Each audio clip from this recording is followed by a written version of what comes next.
Magandang araw sa inyong lahat. Ako po si Banat Bay. Good morning, good afternoon, and good evening. Hello po sa inyong lahat. Ito na nga po, pag-usapan na po natin. Maganda ho itong pag-uusapan natin. Matinding-matindi ho ito. Talaga nga naman ha, nag-iiyakan na. Patay tayo dyan. Pambihira ba naman kasi ang lupit ba naman ng mga abogado ni Pangulong BP Sara Duterte. Pangulo na itawag natin dyan. Sure naman na yan eh. Hindi, alam mo, itong si BP Sara Duterte ay ang lupit ng kanyang mga abogado at nangangatog na. Di umano. Allegedly. Hindi. Yan po, sa tingin ko ang nangyayari ngayon. Kasi mga kababayan, yung mga abogado na ito yung mga malulupit na abogado ni BP Sara Duterte. At yung iba nga nagrereklamo, bakit ba ang dami? May limit ba? Wala naman eh. Kahit 100 pa yan. Basta kaya nung tao. Hindi, alam mo, ganun yun eh. Katulad nung isang kaso ko. Anak ng tutyang kalabaw yan. Isang kaso ko, 6 ang abogado pag umatin. At saka matinding yun. Tapos yung abogado ko lang, 1 lang. Small but terrible. Ganun talaga buhay eh, di ba? As long as matalino ka naman, di ba? I mean, kung ikaw talagang nasa katotohanan at tama naman ang iyong ipinaglalaban, kahit 1 lang yan, panalo ka dyan, di ba? Kasi nga, nasa tama ka eh. Kaya nga ako, lakas ng loob ko, 1 lang eh. Dahil, hindi lang dahil sa hindi ko kaya magbayad. Alam mo naman, simpleng mamamayan lang tayo. Pero gayong maman, kasi alam kong nasa tama ako eh. Alam ko namang walang laban yung kalaban. Talagang nangiistorbo lang. Di ba? Pero dito, kung kayo sa tingin ninyo, kayong mga kongresista, itong mga prosecution, ano yan? Prostitusyon. Sandali! Kasi parang pareho lang ang ugali eh. Ay, tuloy ang tawag ko, prostitusyon eh. Pero hindi. Prosecution. Itong mga prosecution, itong kampo ng kamara, ay kung talagang kayo nasa tama at talagang naniniwala kayo, hindi nyo kailangan mga tog. Kasi namin nagre-question mga dilawan, mga pinklawan tsaka mga MPA ngayon. Grabe gagalit sila. Talaga nate-trending. Kita mo na, guilty yan. Kaya 16 ng, kaya ganyang kadami ang abogado niyan. Tanga. Hindi porket madami, guilty na kagad. Unang-una, sa pananaw at paningin ninyo, hindi pa nagsisimula ang impeachment, guilty na. Kaya hindi kayo dapat pinibigyan pansin at pinakikinggan. Dahil kayo naman talaga galit na galit dyan dahil kayong mga NPA, mga pinklawan, nawawala ng pinagkakakitaan pag nandyan ang mga Duterte. Yun naman talaga ang katotohanan dyan eh. Di ba? Galit na galit si BP Sara sa mga NPA. Kaya tuloy ayaw. Itong mga pinklawan naman na ito, alam naman po natin mga hipokrito to mga animal na to. At talaga nga naman sila po ay, paano lang yan eh, na ika nga nasa wave. Hindi, ito bibigyan ko kayo ng pagkakataon na, ito. Isipin nyo na lang ito mga hinayupak na mga pinklawan, mga dilawan na to, galit na galit to kay Marcos eh. Hindi nila malunok si Marcos noon. Diba? Binansagan nga nilang pagka tinatawag nila si Ferdinand Marcos Sr. The late dictator Marcos. Yan ang kanilang pinakalat sa mga media. Yung mga dilawang pinklawan na media, yung mga prostitute, di ba? Ganyan ang tawag nila, the late dictator Marcos. Tapos ngayon, hindi mo akalain, bumaligtad ang lahat ng bagay. Pinupuri na si Marcos. Siya kayo nakakita ng ganyan. Yung mga media, di ba? Kulang na lang, halikan nyo puwet ni Marcos eh. Sobrang meron pa nga isang media dyan eh. Nakakita pa talagang nung sinabing, a very nice airport, pumapulakpok ng ganyan, parang tanga. Talagang ganun siya Pero dati, mga yan, late dictator Marcos. Ganyan ang nila. Galit na galit sila kay Marcos, pero ngayon lahat sila sip-sip kay Marcos. Gago! Hindi, alam mo kasi ngayon, ito mga kababayan, sabi nga, in the last days, alam naman po natin yan, di ba? Yung lalo na yung mga nanampalataya dyan. Alam natin in the last days, people will be lovers of themselves. That's the truth. And yan po ay nagre-reflect sa politika. Lovers of themselves meaning lovers of fame, lovers of money, di ba? Kung nasa ng pera na andun sila. Ang dami dyan napaka-hipokritong mga dilawan ng mga pinklawan na dati galit na galit. Pinupuna. Meron nga dyan yung isang so-called analyst na English lang, mali-mali pa. Dati galit na galit siya sa mga Marcos, pero ngayon halos puri-puri, sambahin. Di ba? O ano, talagang gusto bang gawing vice president si Torre? O. Alam nyo kung bakit? Kasi nga nasisira negosyo nila sa mga Duterte. Yan ang totoo. Kaya yung mga, alam mo naman, itong mga pinklawan, itong mga dilawan, ito yung mga oligarke. Oligarke po yung mga yan. Sila po talaga ay nakikinabang. Dahil alam naman po natin na nung panahon ni Duterte, nabawasan sila ng negosyo, nawalan yung iba. Kaya galit na galit sila. Pero yung palabas silang para sila sa bayan, that's bullshit. Bullshit po yan. Hindi totoo yan. Huwag kayo naniniwala sa mga hindot na yan. Yan po ay talagang kanilang paandar lang. Kasi kung talagang meron silang paninindigan, di ba? Di sana mayat maya ang pinupunan nila ang kamera. Sana mayat maya. Kasi alam naman po natin mga kababayan na antindi ng katiwalian dun sa nakaraang budget. Pero halos hindi silang umiimik dyan. At ang puntiri at laman lang ng kanilang mga news at video, kung papaano pabagsakin ng mga Duterte. Lalong-lalo na si VP Sara Duterte, talagang tulong-tulong sila. Lahat ng side, from the media, from the NPA, from the hilaw na mga komunista, talagang tulong-tulong sila na to make sure si VP Sara Duterte hindi maging presidente ng 2028. Yan po ang kanilang misyon, di ba? Yung Oplan, ano ba yun? Horus ba yun? Hocus Pocus. Di ba? Yan yun eh. Para talaga si VP Sara Duterte hindi makaupo ng 2028. Alam naman po natin pag nakaupo yan, tigil lahat ang mga negosyo nyong mga animal kayo.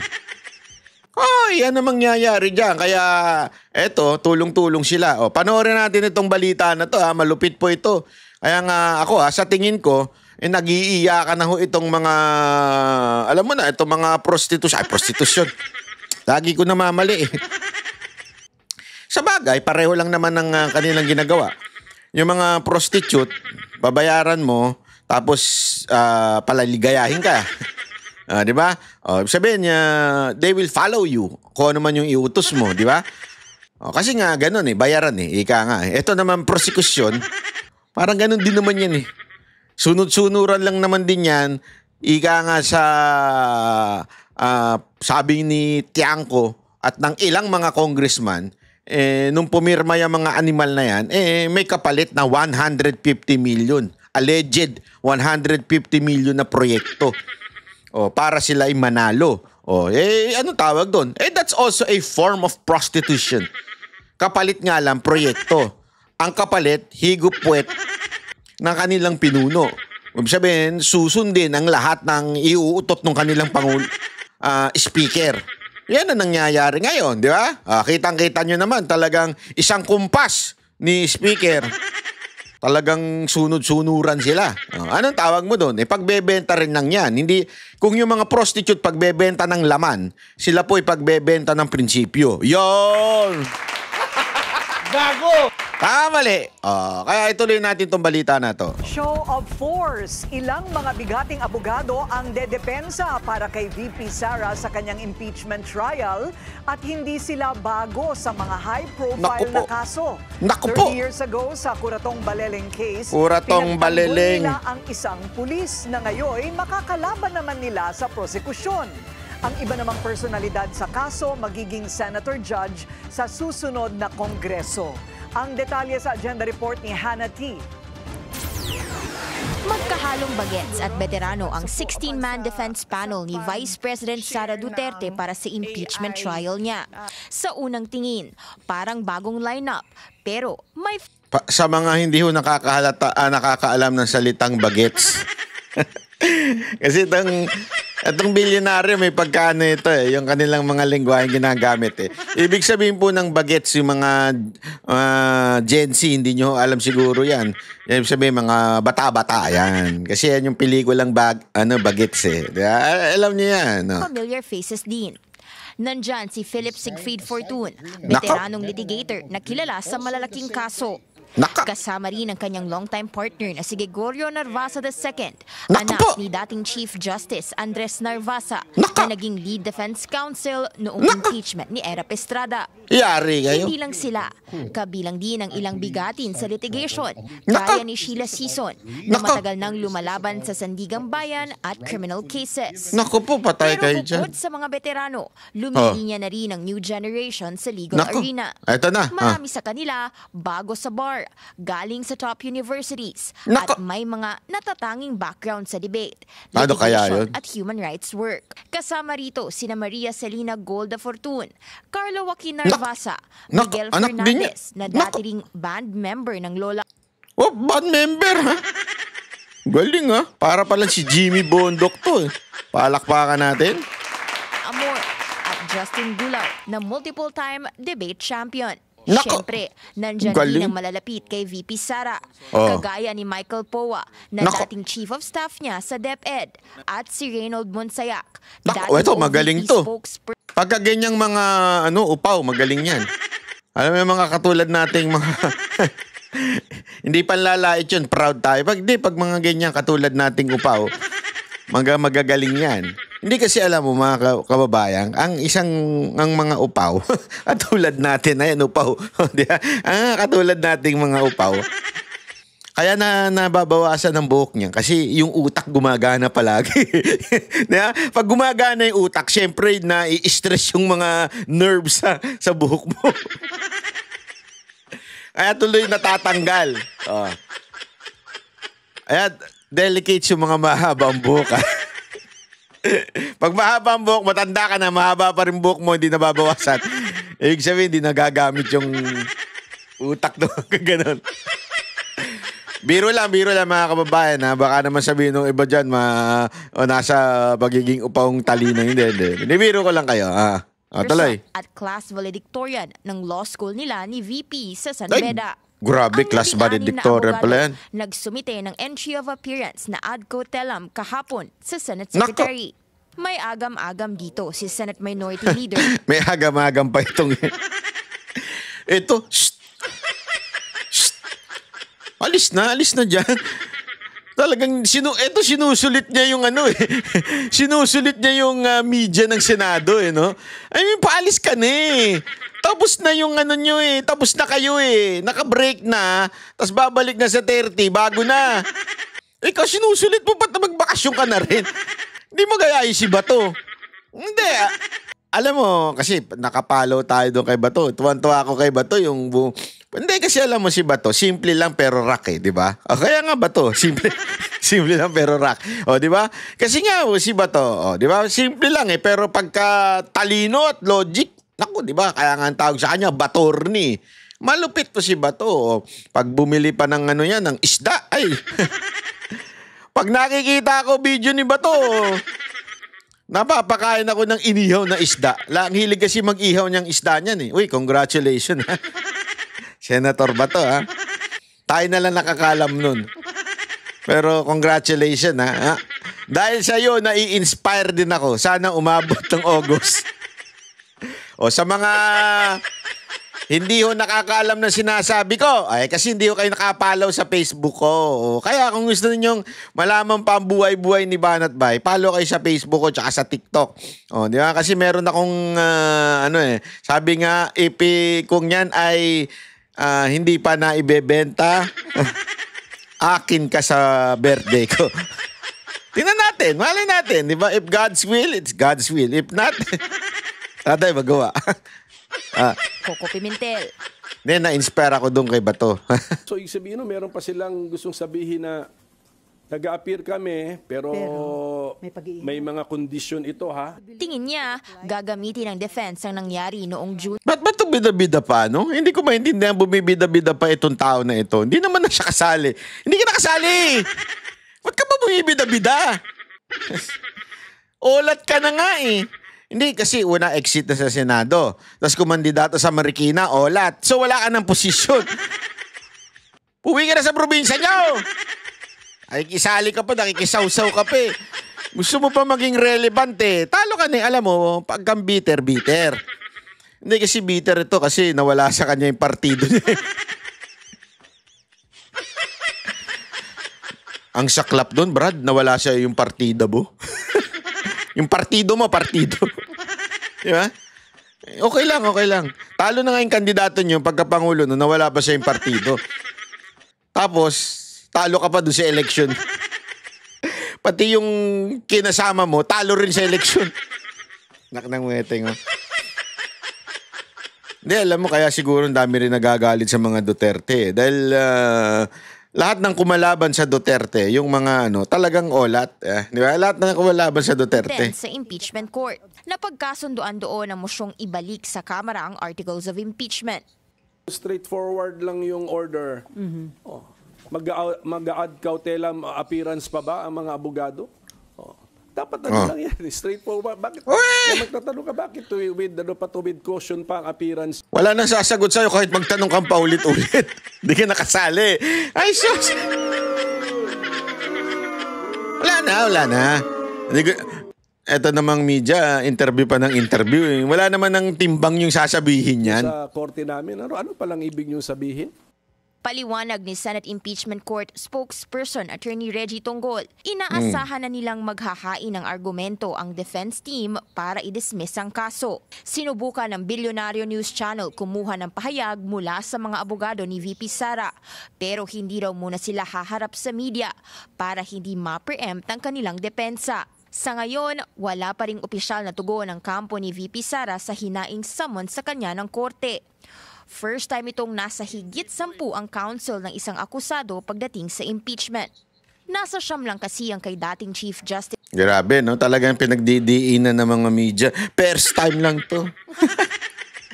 Bakit ba? Ano ba pakialam nyo? Renato Corona, habang hindi rin aakyat sa 10 ang defense panel ni dating Pangulong Joseph Estrada. Walang procedural restriction sa kung ilan bang dapat na defense lawyers sa impeachment court. Wala naman pala eh. Ang mga nagkaharap noon, maghaharap. Wala naman pala eh. Nagre-reklamo kayo. Hindi naman sila yung nagre-reklamo, ha? Binabalita lang nila. Yung iba nagre-reklamo. Hindi siya. Ngayon, pero sa impeachment.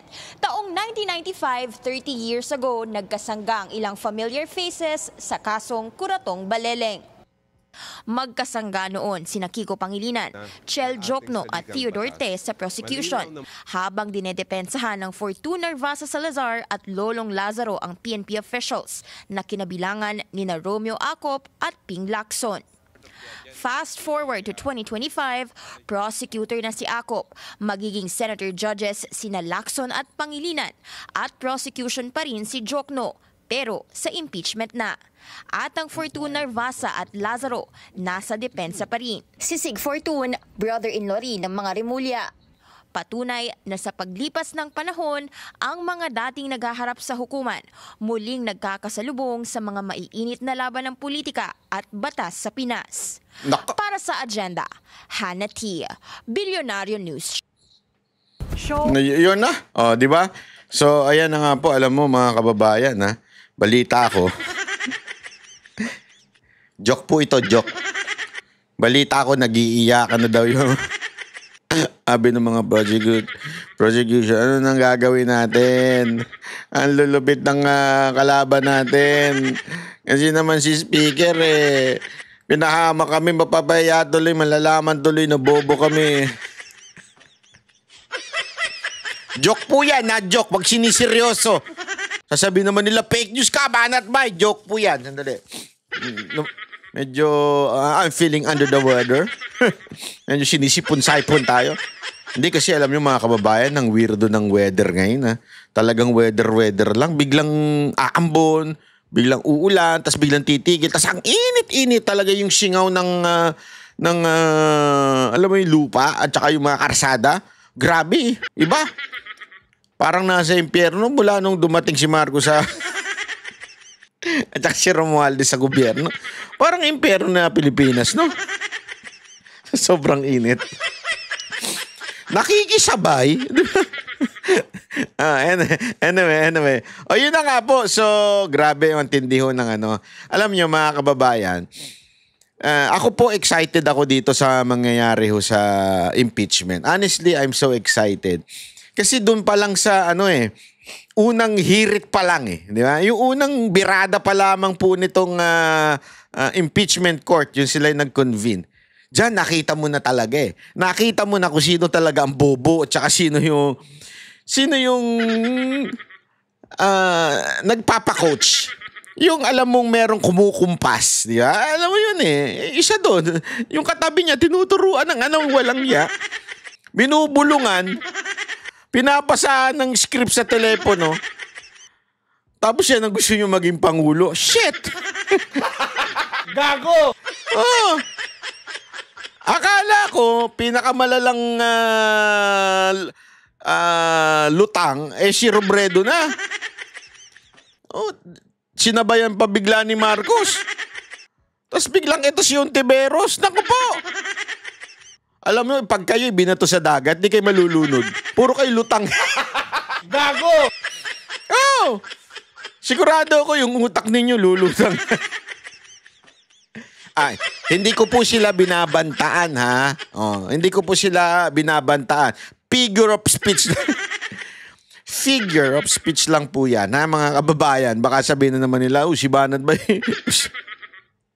Kasi alam mo, ang mga tanga, yung mga walang, yung mahina ang kokote pagdating sa kasarkasam, lahat ng bagay nililiteral. Parang yung spokesperson ng palasyo. Lahat ng bagay ginagawang literal. Hindi ko magets kung ano bang meron itong tao na ito, di ba? Pag may sinabi si VP Sara Duterte, talagang papatulan niya. Para bagang, hindi niya ba alam na pinaglalaroan siya ni VP Sara Duterte? Yung lantara ka ng pinaglalaroan publicly, ikaw naman, react ka ng react. Alam mo yun?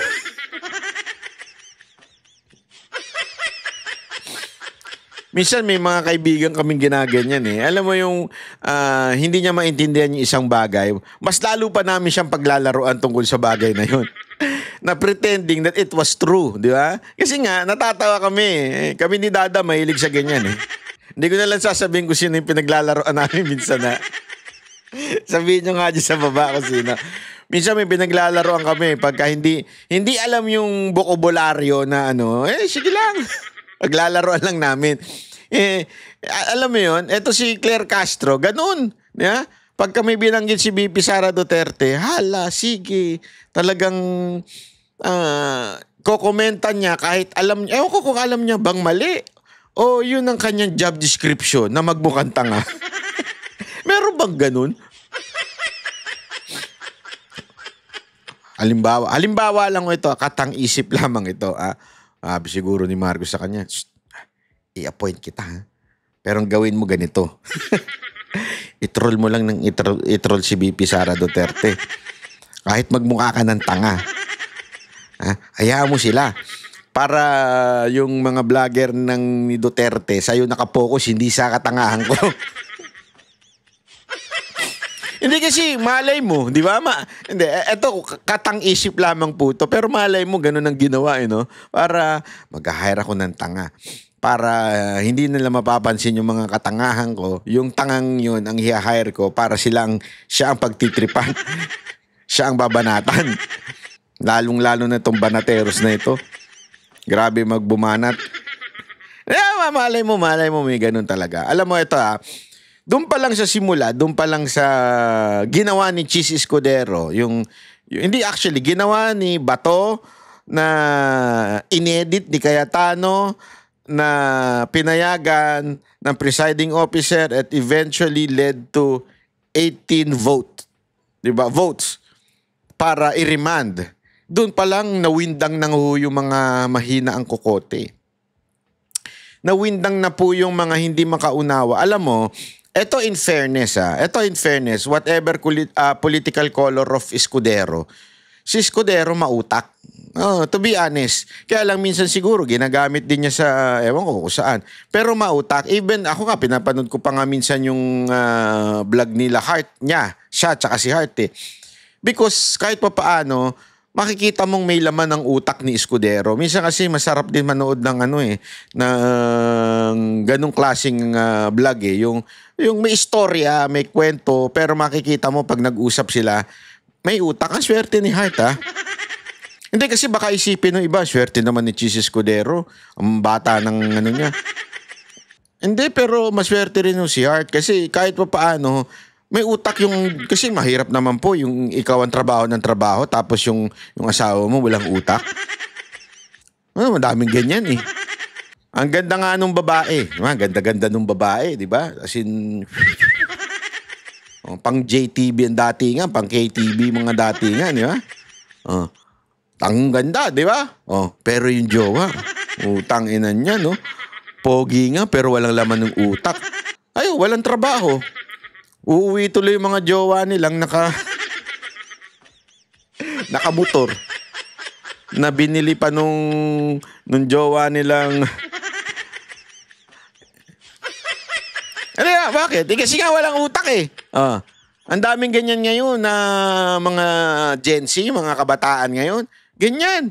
Porket pogi, wala nang utak. Hindi ko naman sinasabing pangit si Chis Escudero, pero at least may utak. Di ba? Hindi. Wala naman tayo palalait sa physical ni Chis Escudero. Ano naman si Chis Escudero? Fashionable. Pero ayoko na sabihin kasi kung cute o hindi. Basta fashionable siya. Di ba? Fashionista, ika nga. Pero at least kahit pa paano matalino. Yan pinuri kita, Chis. Pakinggan nyo. Ito pakinggan nyo yung mga kanyang sinabi tungkol dito sa issue, dito sa impeachment. Barado dito yung mga media. As in, barado. Nakakatuwa kasi yung pagbara ni Chis Escudero is light. Kung minsan, pananonood ko pag siya yung press con, panoorin ninyo kasi slight yung pambabara niya sa media pero tawa ko ng tawa kasi makikita mo, ito ba yung mga journalist na pinagmamalaki nila? Ito ba yung sinasabi nila, mabuti pa mga journalist, talagang merong kaalaman, matatalino, graduate, di katulad ng mga vlogger. Di ba, yan lagi inaano nila na itong mga vlogger, alam mo, may mga vlogger talagang walang alam. Hindi, aminado naman tayo dyan. Marami dyan. Punta kayo sa mga tanso. Putang ina, daming walang alam dyan. Daming bobo dyan. Na talagang inutusan mo lang, bumili ng suka, alam mo, binili. Pumunta sa laseng, hinantay sumuka yung laseng. At yun ang binili. Ganong katanga yung mga vlogger na tanso. Jesus. Mga wala namang kwentang mga tao yan na nakahawak lang ng cellphone. Tapos ayun, nagbablog na, kumita na. Kaya ngayon, tumuon siya chismis. Ito meron pa nga dyan isang, ewan ko, ano ba yun? Tomboy ba yun? Bakla ba yun? Hindi ko maintindihan kung nung lahi nun. Chinismis na may anak ako. Hindi, totoo. Tapos pinaalala lang sa akin ni Labdada yun, di ba? Ito si chinismis kang may anak ka. Asan na anak mo? Sabi ko nga. Sa dami-dami ng ichichismis sa akin, yung may anak pa. Hindi kasi alam nyo mga kababayan, kaya nga ako single eh. You know why I'm single? Because ayoko po magkaroon ng anak. Ayan na literal. Kaya ako hiniwalayan ng dalawa kong ex. Ayoko magpakasal, ayoko magkaanak. Kasi pagka kinasal ka, matik na yan. Kailangan mo mag-anak na kayo, di ba? Pe-pressure ka ng mga tao. Wala pa kayo anak, baog ka, no? Ganun ka kagad eh. Di ba? Gago yung mga yung kaibigan nyo eh. So ako, kaya kayo kung magkaano. Kasi ako, yun ang tingin ko ang purpose ng kasal eh. Di ba? To have a family. Huwag ka na magpakasal kung kaya mo rin naman ng anak. So hindi talaga ako nag-anak. Kaya nga ako single, kahit i-check nyo pa sa statistics. Wala kayong makikitang pinakasalan ko. Wala akong makikitang anak ko. Wala pwedeng mag-claim. Baog ako. Hindi, biro lang. Kakatokin natin. Hindi, wala talaga akong plano. Di ba? Tapos ganun ang, alam mo kung bakit? Eto, mapunta lamang tayo sa issue ng vlogging. Ha? Ito, kapiraso lang. Bigyan niyo lang ako ng tsansa. Kikwento ko. Kaya mga vlogger na walang laman ng utak, ha? Hindi kayang mag-discuss ng mga issue sa politika. Ang kaya lang gawin, gumawa ng istorya na pag-uusapan. Yan. Kasi nga, walang utak. They cannot discuss yung mga issue ng lipunan.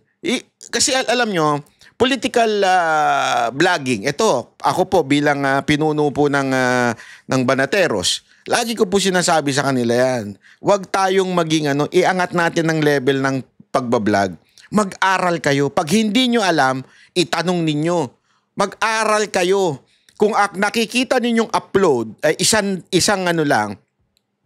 oras, hindi ibig sabihin, magpe-prepare ka 5 minutes before ka mag-video o 30 minutes, hindi. The whole day. Ako, dun ang aking itinerary. Paggising ko, simula na akong nag-aaral. Pinag-aaralan ko na kung anong lahat ng issue. Pinapanood ko na lahat ng press briefing. Lahat po pinanonood natin, lahat ng news. Para lahat ng anggulo, alam mo. Diba? Para pag may hindi ka alam, ang swerte nga ng mga tao ngayon kasi may ChatGPT. Tanong mo kay ChatGPT. Tapos ilalabas naman niya yung sources eh. Pag nilabas niya yung sources, i-click mo, basahin mo. Di ba? Kasi dati Google search lang eh, di ba? I-Google mo. Ganon. Ngayon, i-ChatGPT mo na. Di ba? Kasi nga, marami kang malalaman, marami kang matututunan, marami kang maririnig na hindi mo alam ang kahulugan. So the best way to do it is to ask. Ask from your friends, from your lawyer friends, from your politician na friend, o government official na friend. At kung ano pa, itanong mo na si ChatGPT, ano ba ang dito, tungkol dito, may balita ba talaga? Kaya marami rin nasusunog eh. Ano ibig sabihin na nasusunog? Yung share ng share, pag hindi kayo sigurado, i-copy nyo yung link. Sabihin mo kay ChatGPT, totoo ba to? Saan nang galing ito? Anong source nito? I-paste mo ngayon yung link. Lalabas dyan. Oh. Pagka lumabas, sasabihin niya, ganito, i-click mo, basahin mo. Oh. Pagbasa mo nung article, i-copy-paste mo na naman. Anong ibig sabihin nito? Other resources that tungkol dito, dapat nag-aaral. Kaya malalaman mo isang bobong vlogger, pag dinala mo na sa ibang issue, wala nang alam. Kaya anong ginagawa? Nagchichismis.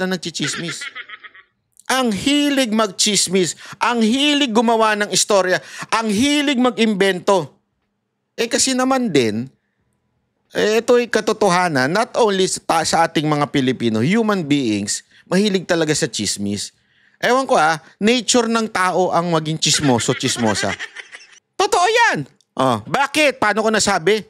God would not have commanded it if it was not the nature or the human nature or the sinful nature of a man or a human being.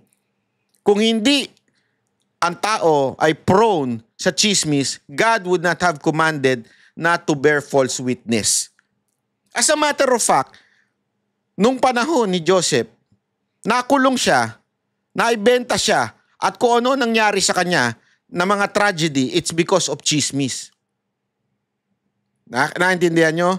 Kasi nga, ang gossip sale, di ba? Sale, Sale, may 50%, gano'n. Hindi. Gossip sale. Tabebenta talaga yan. Kaya maraming mga vlogger ngayon, kahit anong kampo, kahit anong kulay, ang hilig sa chismis.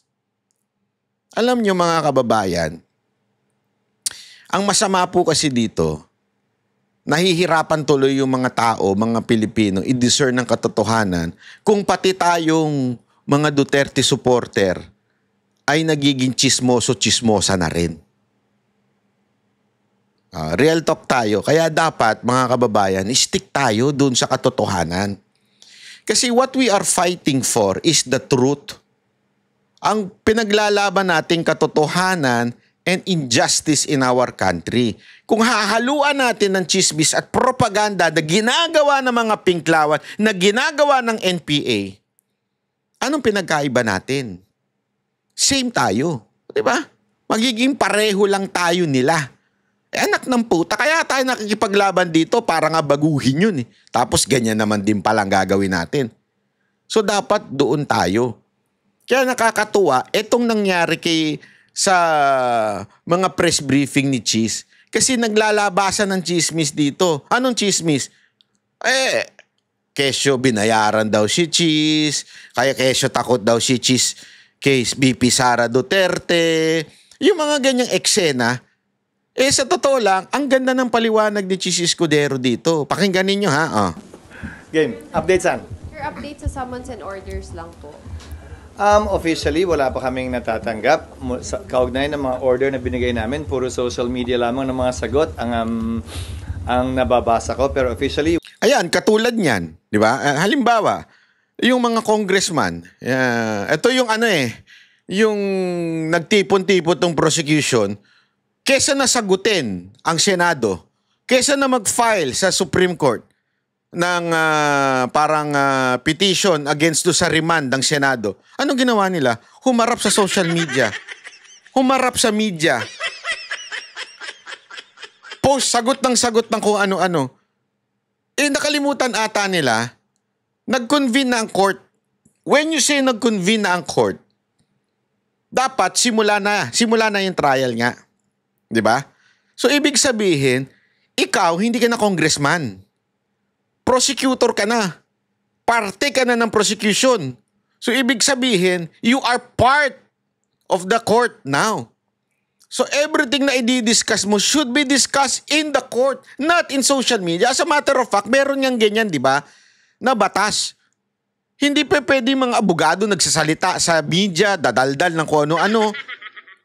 Anong ginawa ng prosecution? Anong ginawa ng mga congressman? Hala, putak ng putak. Tas sasabihin nila, this is not a political trial. Ulul, hindi political trial. Di sana sumunod kayo sa tamang proseso ng paglilitis sa court. Which is hindi kayo dapat nagsasalita sa media. Dapat idinidiretso ninyo sa court. Nag-hire pa sila ng spokesperson. Talagang para dumaldal. Alam mo kung bakit sila nag-hire ng spokesperson?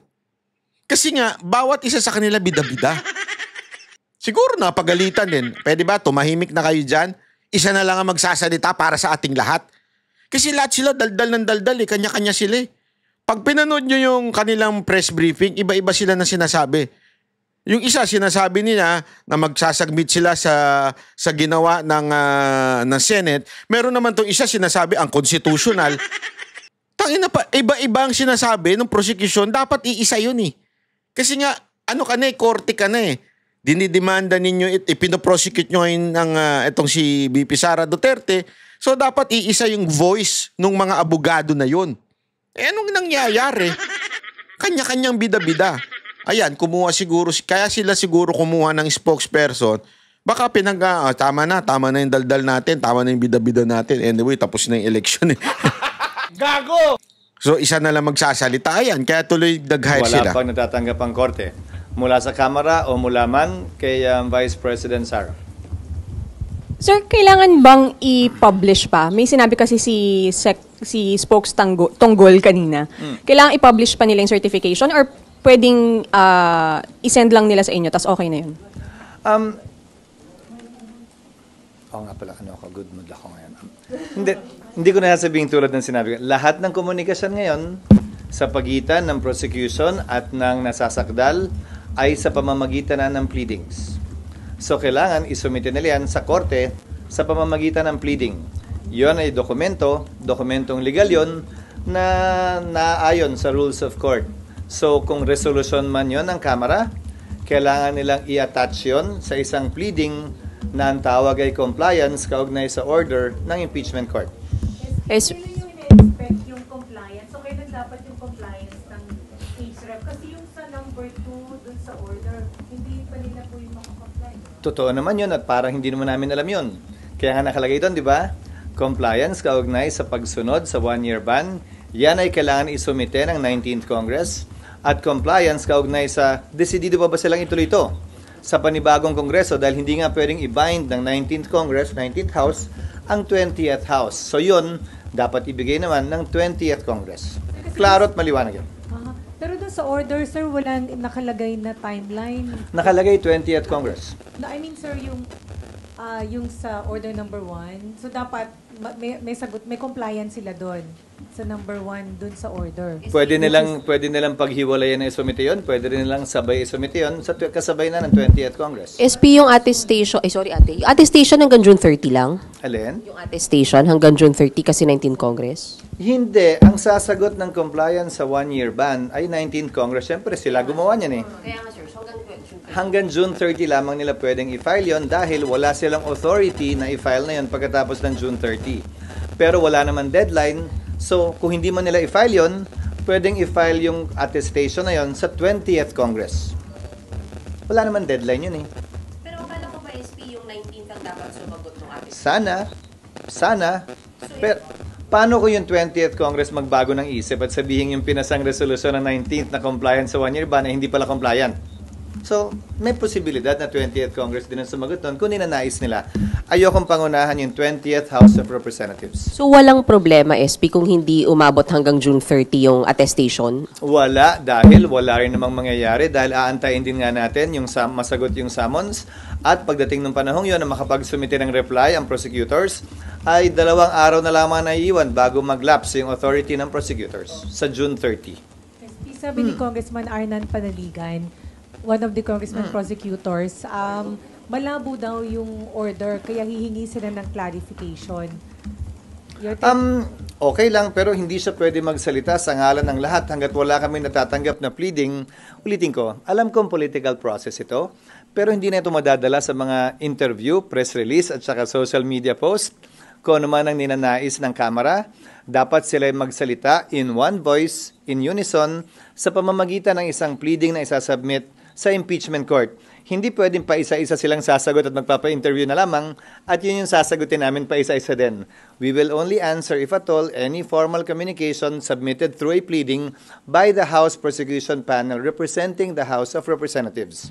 O tama, kahit yung tono ko, parang nice, di ba?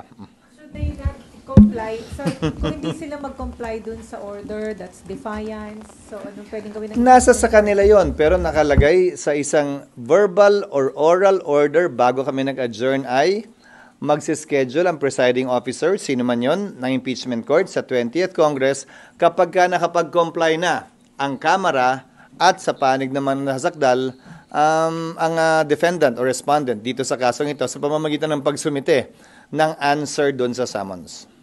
SP SP pag hindi sumagot, dahil korte kayo, ang Kamara po, or any of the parties, since court kayo, meron po bang option na ipakontempt nyo po? At kung ipapakontempt, paano po? Buong Kamara ba yun? Kasama yan sa poder, sa power ng impeachment court dahil nga suppletorily applicable ang rules of court. Subalit, magkaiba. Sa parte ng nasasakdal, meron siyang option na hindi sumagot. May procedure din kung sakasakaling gawin yon. Kung hindi siya sumagot, magpapatuloy ang pagdinig, mag-i-enter lamang ng plea of not guilty sa ngalan niya kung sakasakali dahil ang posisyon ng kanyang mga abogado, itong mga nagdaang buwan, ay aantayin daw nila ang desisyon ng Korte Suprema kaugnay sa kasong final nila. Hindi ko alam kung kailan ilalabas yon ng Korte.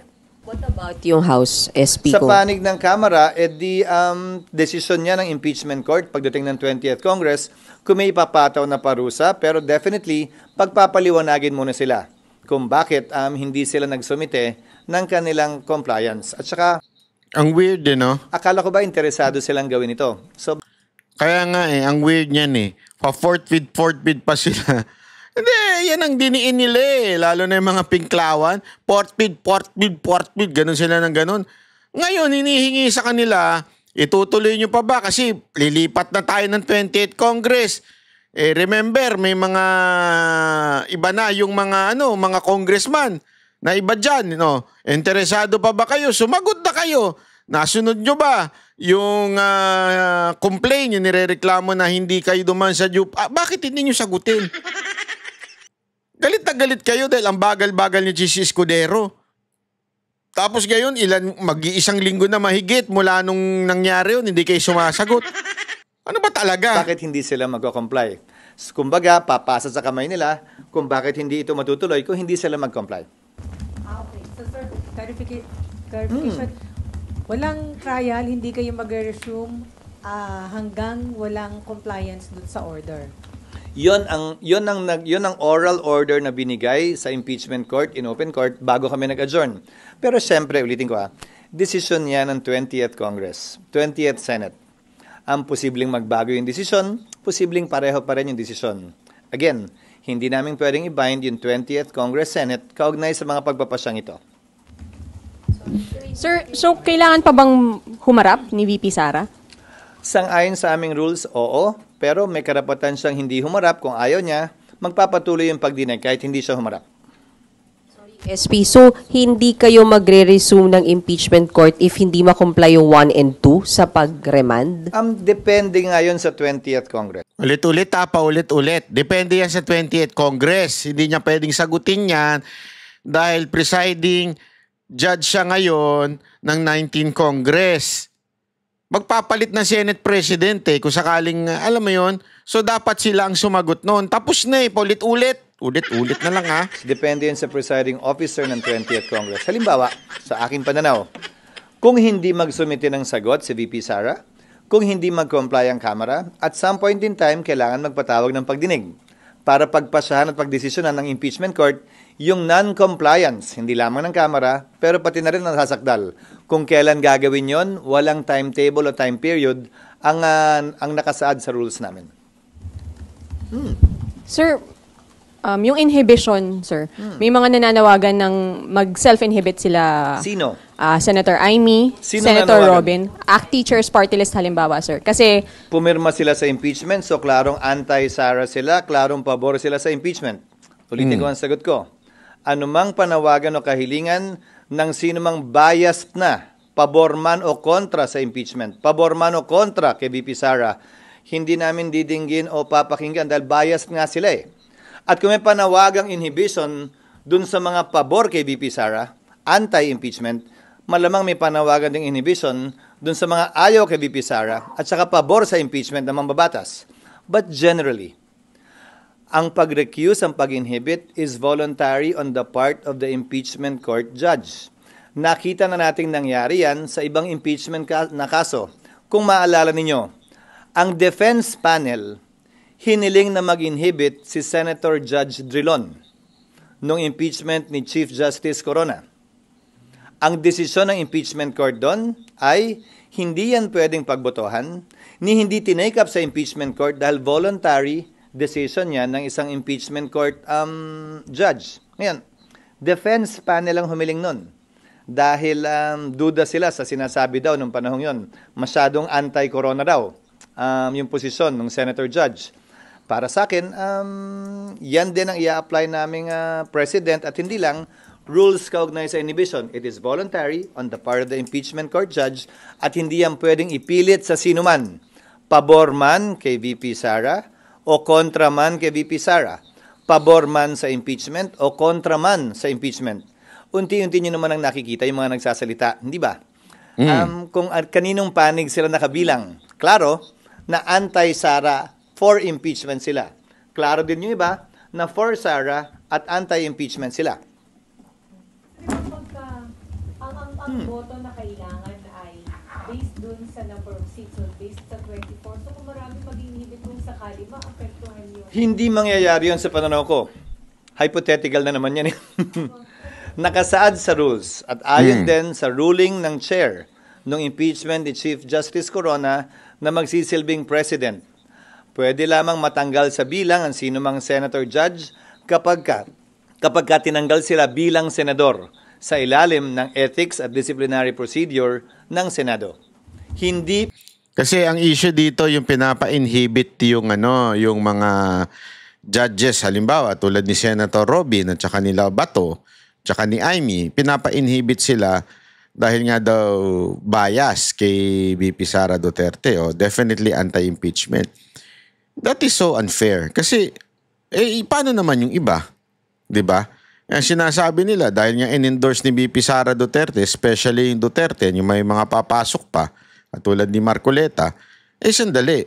Paano naman yung in-endorse ni ngayon, putak ng putak si Soto, di ba? Na tipong mali ang ginagawa ng Senado, would you consider that na dapat mag-inhibit din siya?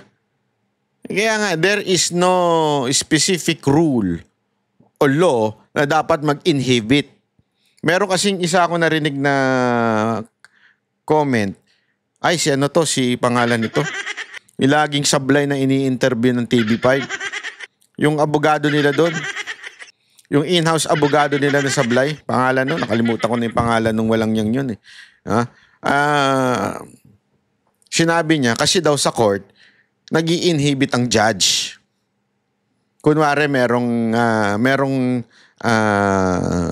nakitang bias, which is, mag-i-inhibit lang ang judge pag siya mismo nagdesisyon mag-inhibit. Nagigets nyo? You know why? Sabi ko nga sa inyo, dahil nga sa dami ng nadadanasan kong hearing patungkol sa mga ganyan, meron kami mga pina-inhibit na judge dahil nakitaan namin ng koneksyon doon sa nag-aakusa. Oh. Pero again, it is sa kanilang sa kanilang kagustuhan o kanilang will. Hindi mo pwedeng i-insist na mag-inhibit yung particular na judge na yon. Okay? Ngayon, paano mangyayari kung sakaling talaga makitaan ng bias? You can run sa CA or the Supreme Court. Di ba? Pwede yun.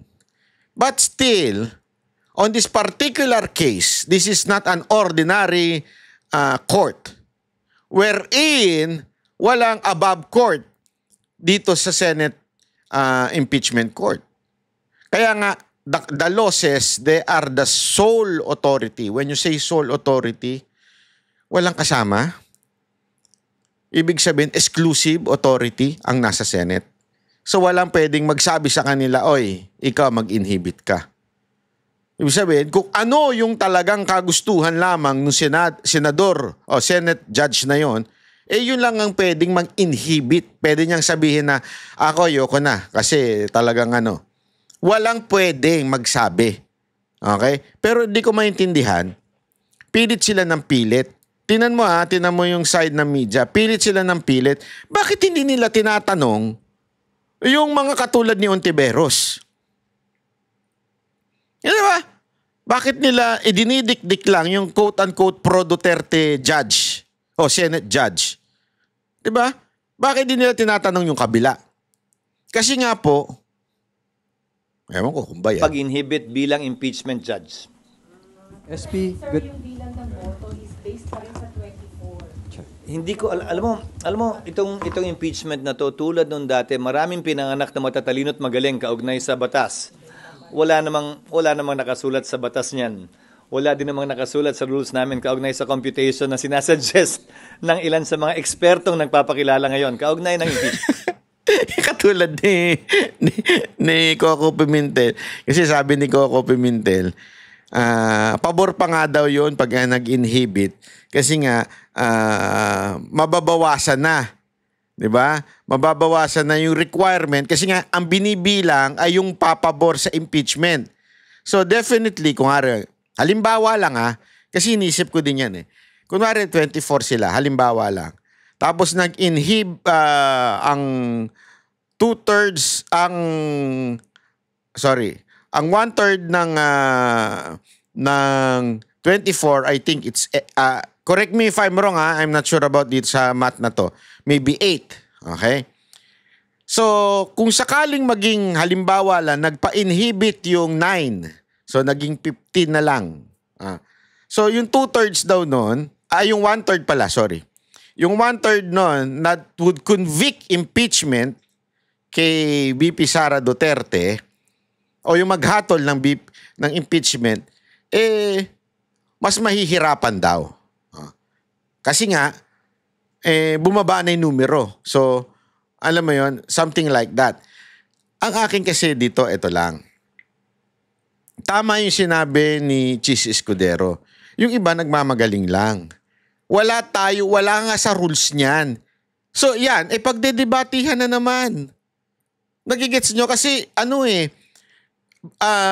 yung pagdating sa issue of rules sa impeachment, sa Article 11, limited, hindi dinitalye.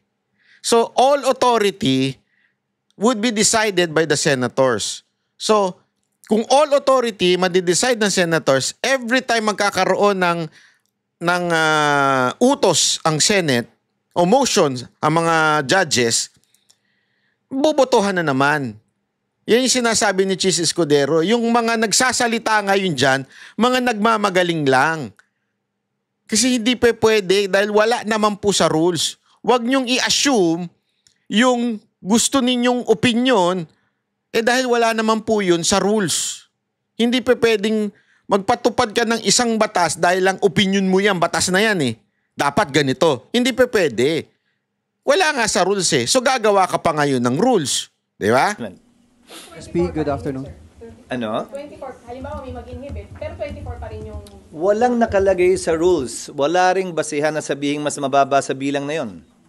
Ulitin ko yung mga nagsasabing at nagpapakilalang eksperto daw sila. Ano bang basihan? Nagmamarunong nga. May batas ba silang sinasite? Provision man sa konstitusyon o sa rules namin? O may pinangahawakan ba silang desisyon ng Korte Suprema? Sa dami ng magaling at nagmamagaling kaugnay sa batas ngayon, isa lamang naman talagang masusunod, ang Korte Suprema. Kung wala pang sinasabi ang Korte Suprema, malayang pwede mag-isip sino man kung ito ba'y tama o mali. Pero once nagpasa ang Korte Suprema, yon ang dapat nating lahat sundan. SP, good Yes. afternoon. Sabi ni dating Supreme Court Senior Associate Justice Antonio Carpio, yung ginawa ng impeachment court noong June 10 ay hindi unconstitutional but irregular. Sabi niya na yung ginawa daw ay pagpapakita ng pagpanig ng mga senador kay VP Sara dahil hindi dapat gawain ng isang impeachment court na mag-motion or hilingin ang Kamara na sertipikahan dahil dapat manggaling yon sa kampo ng Vice President na siyang magki-question kung ito ay may paglabag doon sa 1-year ban ng Constitution. Ano po masasabi? Ginagalang ko ang opinion niya pero hindi ako sang-ayon. Walang limitasyon ang impeachment court. Kaugnay ng pwede o hindi namin pwedeng pagpasahan. Nakalagay nga sa saligang batas, di ba? Sole power to try and decide.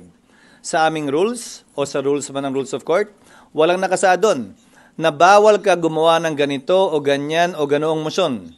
Lahat ng motion pwedeng gawin at pagbobotohan ng impeachment court. Walang limitasyon yun. May mababasa ba siya at may matuturo ba siya na bawal itong motion sa impeachment court? Bawal itong hilingin ng sino mang impeachment court judge? Wala naman. At ulitin ko, bagaman siya'y dating miyembro ng Korte Suprema, hindi siya isa sa magpapasya kung tama nga ba mali ang ginawa ng impeachment court. At hanggang sa ngayon yata, wala pa naman yata nagsasampa ng kaso sa Korte Suprema para questionin yan. Ang proseso ay ito.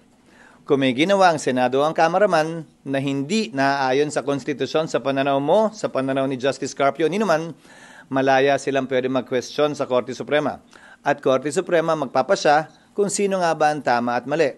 Ganyan yung nangyari halimbawa sa 1-year ban na hinihiling na impormasyon ng Senado o ng impeachment court sa Kamara. Kinwestiyon yan sa Korte Suprema at nakabinbin ngayon yan sa Korte Suprema. Nagpahayag din po ang grupo ng yung Philippine Constitution Association na posibleng merong grave abuse doon sa discretion, doon sa pagganap ng impeachment court na kanilang tungkulin nang sila ay Ang galing ng sagot dito tingnan mo. Yung may isang nagsabi na grupo na grave abuse daw yung ginawa ng Senate. Tingnan mo yung sagot ni Escudero dito. Na ibalik o i-remand yung articles of impeachment. Yan ba yung parehong PhilConsa na pinamunuan ni Speaker Martin Romualdez noon? Yan, di ba? Pues, hindi na ako magugulat sa kanilang posisyon. Pero kung sa pananaw nila, ay ito'y hindi na ayon sa batas, ulitin ko, malaya silang pwedeng questionin yan sa Korte Suprema na siyang... Masyado mo naman sinusunog si Romualdez Kasi pambira yung mga, alam mo, tawan-tawa ko sa mga media na ganyan yung kinukuha yung, ang hindi mo mag-gets talaga, hindi, actually gets natin, na itong mga media, kukuha sila ng mga soundbite doon sa mga grupo na alam naman natin yung political leaning. Halimbawa nan, dating grupo ni Romualdez, alam naman kontra si Romualdez. Siyempre, magdadaldal yan in favor of Romualdez. Kahit i-deny pa nila, kasi dinideny nila ngayon na walang kinalaman si Romualdez kahit tuldok, kahit kama dito sa statement namin. Ala naman sabihin ninyong may kinalaman. Sino ba namang tangang magsasabing, oo, may kinalaman si Romualdez dito? Siyempre, i-deny nyo na yun. Matik na yun. Pero the mere fact na, ito nga magtataka ka ang dami-daming abogado na nagsasabing tama ang ginawa ng Senado, hindi legal ang ginawa ng Kamara, pero hindi yun ang ini-interview ng mga media. Ang gumagawa lang nun, seminay. Pero sila lahat ng ini-interview nila, constitutional expert, dating pa gumawa ng konstitusyon, backbone of the constitution, mga ganyan-ganyan pa sila. Alam naman nila lahat yun, mga aktivistang, alam mo yun, alam mo yung political leaning na, alam mo na kagad, hindi pa bumubuka ka bibig ng mga hayop na yan, alam mo na kagad kung ano sasabihin. Alam mo na kagad na against sa mga Duterte. Pero sige pa rin sila ng kuha. Ganyang kabayas ang media. Proseso natin sa ilalim ng batas. Ginagalang ko ang kanilang opinyon, pero tulad ng sinabi ko kanina, hindi ako sang-ayon. Dahil pinagbotohan ng Senado yan. Kaya nga sabi lang ni Chis Escudero, simple, hindi na ako magkokomento tungkol dyan. Pero kung may reklamo sila, di tumakbo siya sa Supreme Court. Simple, di ba? Kailangan pa ba ng ibang paliwanag yun? Tumakbo kayo sa Supreme Court. 18-5 ang naging boto at wala para sa akin o kanino man na sabihing hindi yan pwedeng gawin ng Senado bilang impeachment court. Dahil nga sa blanket authority na binigay ng Konstitusyon sa Senado bilang impeachment court to try and decide all cases of impeachment. Last na lang on my part, SP. Sabi din yung pagboto nyo ng yes ay pwedeng gawing ground para kayo ay mag-motion for inhibition. Ulitin ko. Voluntary ang pang-inhibit ng sinumang senator judge. That is addressed to the sound discretion of each judge kung may hihiling man yan.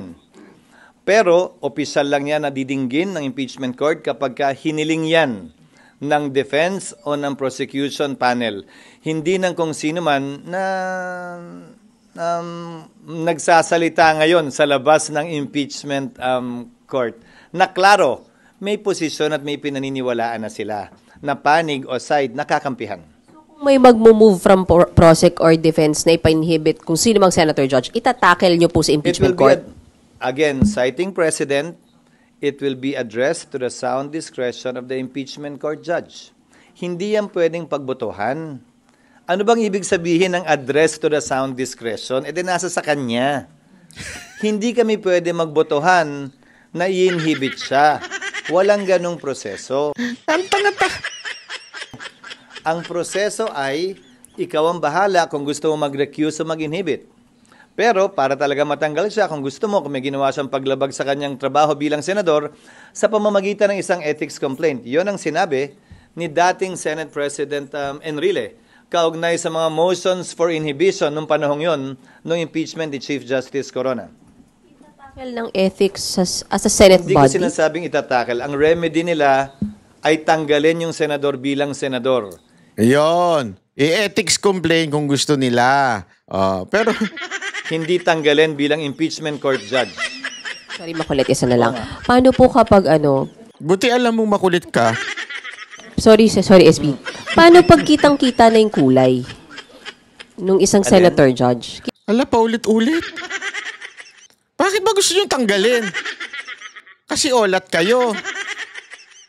Kaya gusto nilang tanggalin Olat kasi sila Kitang-kita na yung kiling Sabi niya. Nino, tatanungin kita, kitang-kita lang ba ang kulay sa ngayon ng pumapabor kay Sara? O kitang-kita din ba yung kulay dun sa mga ayaw sa kanya? Sige, sagot! Be fair. If you want to be fair, it cuts both ways. Sagot! So, kayo naman, ang kino-quote nyo sa mga tanong nyo, yung isang panig lang ang kino-question, hindi naman yung kabila. Gago! Di ba? Barado Eto isipin nyo, mismong si Chis Escudero na nakapansin. Sandali, ang kino-quote nyo lang paulit-ulit yung kabila eh. Ay, hindi nyo kino-quote yung kabila. Ba't ganun? Oh. Now you know, Chis Escudero, na bias talaga mga media. Kung hindi man bias, bayaran. Pero pareho din yun eh. Yeah, bayaran! If you want to be fair, you have to be fair. If you want to question, then everybody should be questioned. But then again, remember, pinili ng mga nagsulat ng saligang batas na mga politiko, mga halal ng bayan ang magiging judge kaugnay sa kasong ito ng impeachment. So, kasama na marahil yon sa tinimbang nila at sinukat nila nung pinagpasyahan nila na mga senador na halal, mga congressman na halal, ang may malawak na papel kaugnay ng impeachment dahil wala naman tong kulong, wala naman tong bayad. Ang kapalit lang nito ay pagkakatanggal sa pwesto. Sir, may epekto ba sa integrity ng impeachment court yung a couple of days later, nakita yung 2 senator judges with VP Sara who is being accused? Ay, ang kulit. Hindi para sa akin na sabihin yon. Again, that is referred to the sound judgment and decision of the impeachment court judges. Kung may hihiling in open court nun, that will be addressed to them. May epekto din ba kapag kami nag-a-attend ng rally na impeach now? Babalik rin ko it cuts both ways. Again, it always cuts both ways. Bakit tila isang panig lamang kayo nakatutok? Dapat pantay. Bias nga. May magagawa ka ba? Bias talaga, media eh. Kitang-kita nyo dito talagang idinidiin eh. Ngayon, ang korte walang pinapanigan at walang dapat panigan. Kaya ko sinasabi ito na pantay dapat. Hindi lang yung pabor sa impeachment at ayaw kay VP Sara, pati yung gusto kay VP Sara at saka yung ayaw sa impeachment. Magkabilang panig palagi yun. Yes, Nympha. Si Presidente daw po ay open to facilitating a dialogue between the Senate and the House dahil dun sa issue ng pag-remand ng impeachment case. Ang sabi ni Palace Press Officer Claire Castro, the President is open to any dialogue to promote cooperation and the stability of democracy in the country. Hindi ako naniniwalang isang bagay ito na pwedeng pag-usapan sa loob ng isang silid na sarado ang pintuan. Impeachment court ang Senado. Prosecutor ang Kamara dito. Hindi ito bicameral conference committee na batas ang pinag-uusapan. Hindi kami magkalibel sa isyong ito. At hindi ito pwedeng pag-usapan sa loob ng silid na sarado. Gusto ng areglo? Utang inan yan. Nagsimula na yung trial, areglohan ng gusto. Hayop. Dapat ginagawa in the open, in the name of transparency and accountability. Pero kasi yung Palace Press Officer nagsabi, pero ano ba yung pagkakaalam nyo? Gugustuhin ba ni Presidente na manghimasok dito? At may lugar ba for him to intervene? Hindi ko alam. Si Yusek Claire lang naman ang nagsabi, pero sa panig at Si Yusek Claire lang naman kasi nagsabi eh.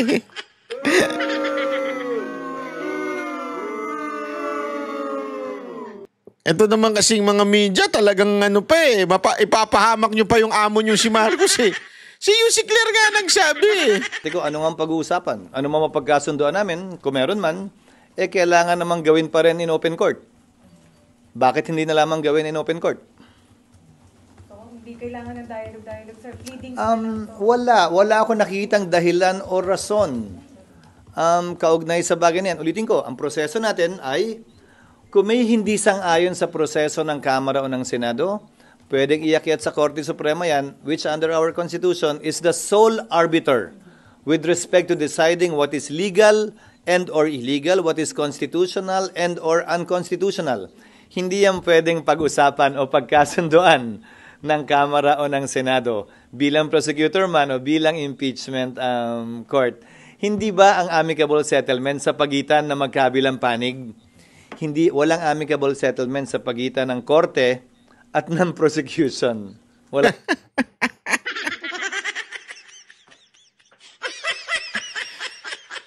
Kasi merong nagsasuggest, sumihirit na parang gusto magkaroon ng close down na meeting with Congress, the President and the Senate Court.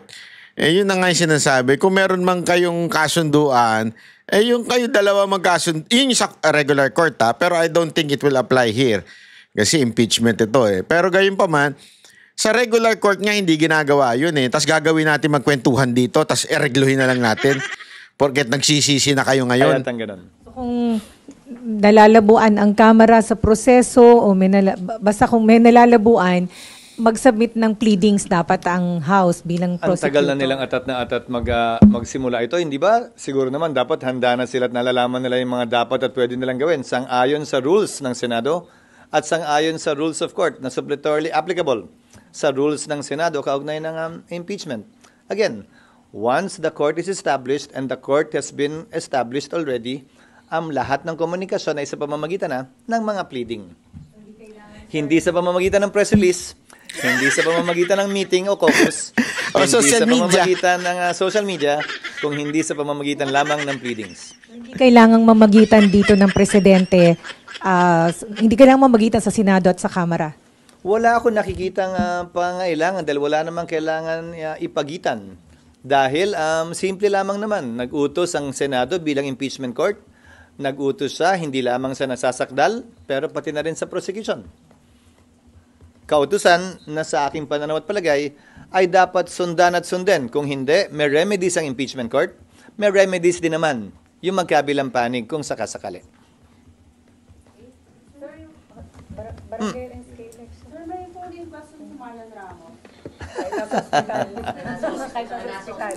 Anyway, ayan na po yun So mga kababayan, dito makikita mo talaga na kung sino yung may sabit di ba? Kitang-kita mo dito yung kamera talagang wala sa hulog. Unprepared, sabi nga Hindi talaga sila prepared dito sa impeachment. Ginamit lang nila itong politika noong 2025 election. Ngayon, nadinig na ng Senado, kinakabahan sila dahil sa tindi ng mga abogado ni VP Sara Duterte. So propaganda na naman sila ng kung ano-ano. And this time, ito namang Senate, ang binabanatan nila na kesyo mag-inhibit daw yung ilang senador. Pati ito si Chis Escudero, grabe ang banat ng mga pinklawan at saka ng mga NPA dyan Talagang tinatadtad ng high five Alam niyo yung high five? May Google nyo, high five. Chat GPT nyo. Talagang binabanatan siya dyan para madurog. Ewan ko na lang kung madudurog siya. Pero pag ito hindi nagpadurog, sigurado ako maririn yung pagiging Senate President nito. Pero gayon pa man, tayo'y magbantay. Bantayan natin yung issue na ito dahil itong issue na ito ay matindi ito. Dahil tandaan natin etong impeachment, this is all about the next 6 years. Yan ang huwag natin kakalimutan. Kaya napaka-importante ng issue ng impeachment. Hindi biro itong issue ng impeachment. It's going to be another 6 years